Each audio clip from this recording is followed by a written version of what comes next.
성부와 성자와 성령의 이름으로 말씀드립니다. 지난 주일 저희들이 들었던 복음 말씀을 기억하시는 분 계세요? 지난 주일? 지난 주일은 저희가 예수님께서 광야에서 구리뱀이 높이 들렸던 것처럼 사람의 아들도 높이 들려야 한다. 그 높이 들린 사람의 아들을, 십자가에 달리신 그 높이 들린 사람의 아들을 보는 사람들은 다 구원을 받게 될 것이다. 온 인류가 갈망하던 구원의 길을 십자가에 달린, 높이 달린 그 사람의 아들을 보는 그곳에서 우리가 만나게 될 것이다. 그렇게 예수님께서 우리에게 말씀하셨습니다. 오늘 복음의 시작은 그리스 사람들이, 이방인들이 예수님을 찾아와서 제자들에게 우리에게 예수님을 좀 뵙게 해주십시오 하고 하는 청탁으로부터 시작이 됩니다.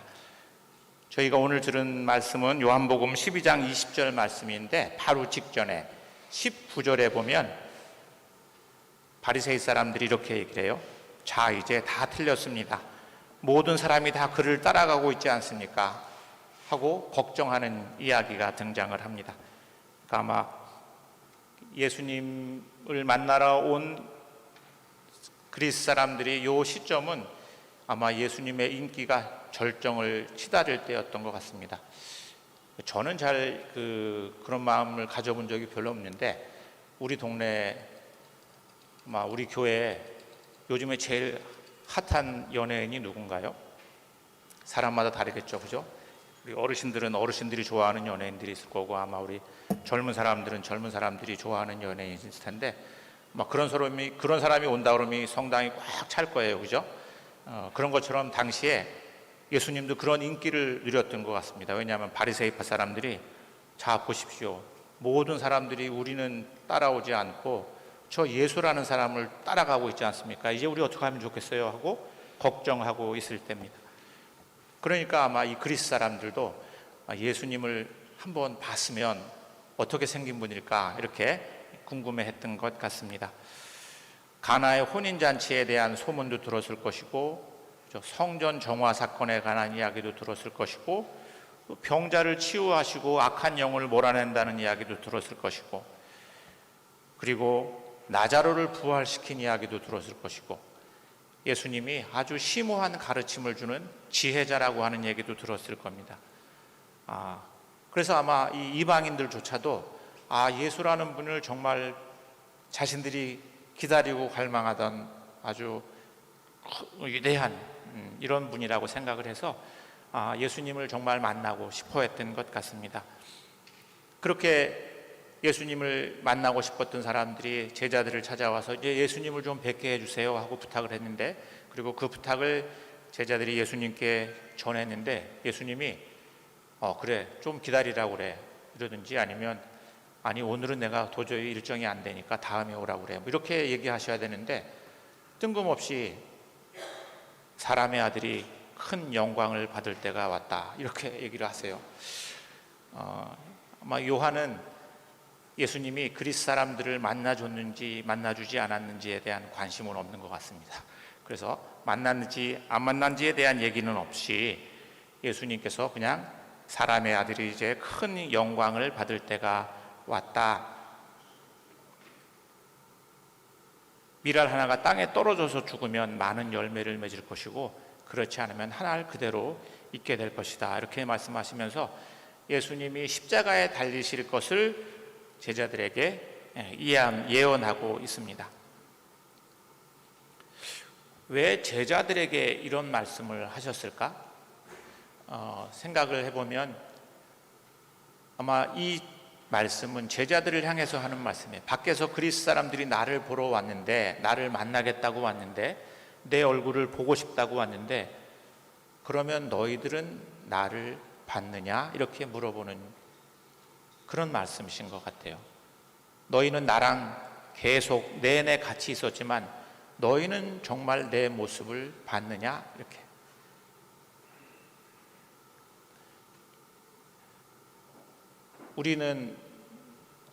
우리도 예수님을 만나고 싶어 하잖아요, 그죠? 근데 우리가 만나고 싶어하는 예수님은 어떤 예수님일까?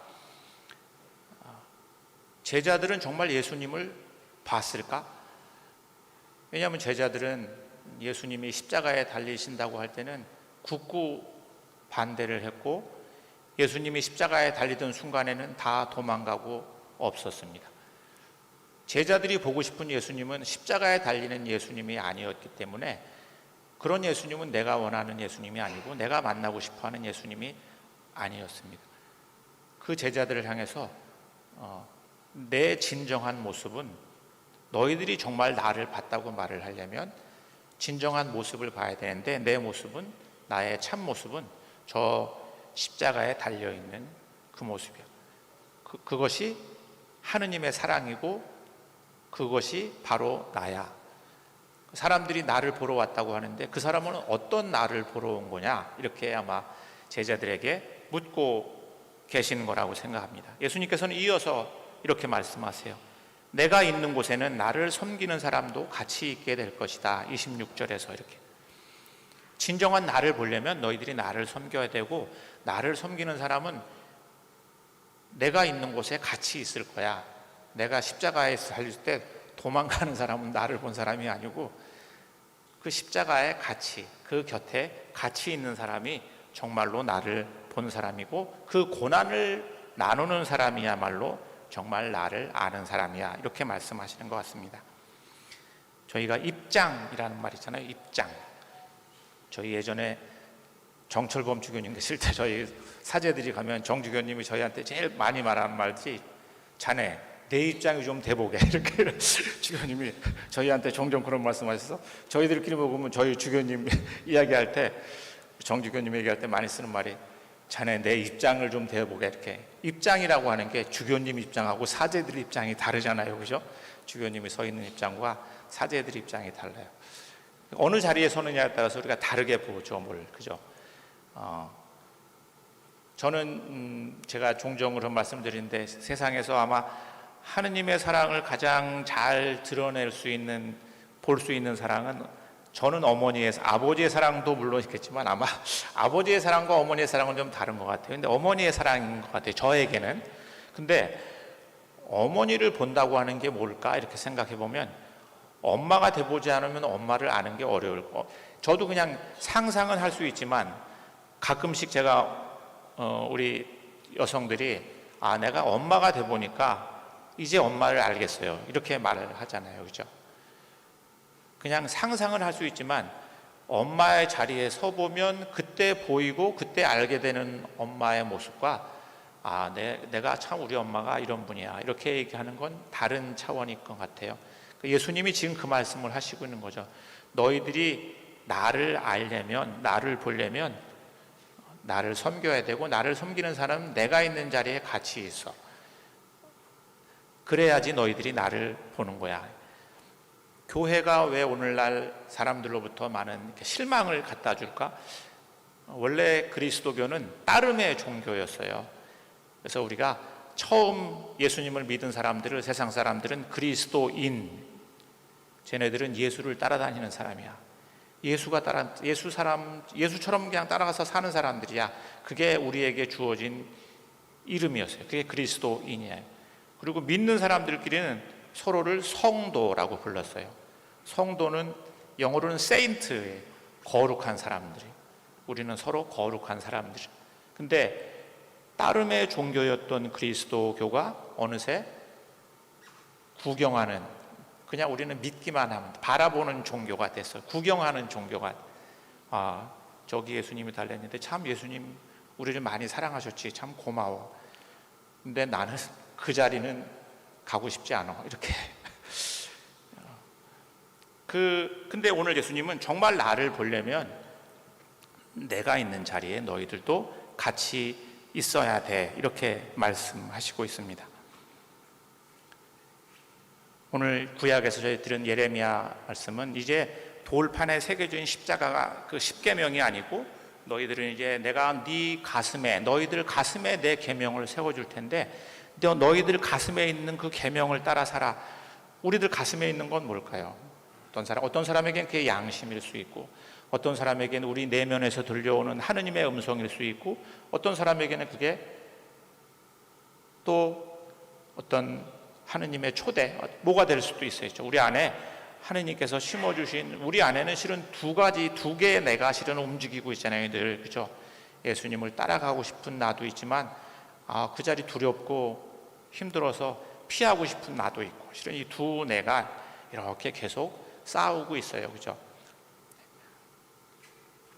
근데 오늘 서신에서 사도 바울은 우리는 예수님께서는 복종을 배움으로써 우리에게 고난을 당하고 복종을 통해서 우리로 하여금 구원의 길을 열어주셨다, 이렇게 사도 바울이 이야기하고 있습니다. 우리는 실은 초대교인들처럼 이렇게 죽음을 각오해야 되는 시대에 살고 있지는 않아요. 초대교인들은 우리가 그리스도인이라고 하는 것이 발각되면 죽음을 당해야 돼, 순교를 당해야 됐었는데, 지금은 우리가 그런 시대를 살고 있지는 않죠. 그러니까 우리에게 그렇게 누가 순교를 당하라고 요구하는 사람은 없습니다. 예수님도 지금 근데 우리는 작은 순교를 매일매일 경험할 수는 있죠. 그죠? 적색 순교라고, 예수님을 믿는 사람들을 다 이렇게 원형 경기장에 동물의 사자들의 밥으로 던져주고 십자가에 매달든 시대에 우리는 적색 순교의 시대라고 그러는데, 적색 순교의 시대가 끝나고 모든 사람들이 자유롭게 예수님을 믿게 됐을 때 교회가 더 이상 아무런 불편함이 없는, 교회를 가면 출세할 수 있는 이런 시대가 열렸어요. 그때가 되면서 사람들은 이제 이것은 예수님이 우리에게 가르쳐준 교회가 아니야, 그렇게 생각한 사람들이 사막으로 나가서, 그게 우리 아는 수도원 운동의 기원이 됐는데, 그 사막에 나간 사람들은 자기들의 삶을 백색 순교 이렇게 얘기했어요. 우리는 다른 방식의 순교를 살아. 우리 안에 두 법이 우리 안에 움직이잖아요. 사도 바울이 얘기하듯이.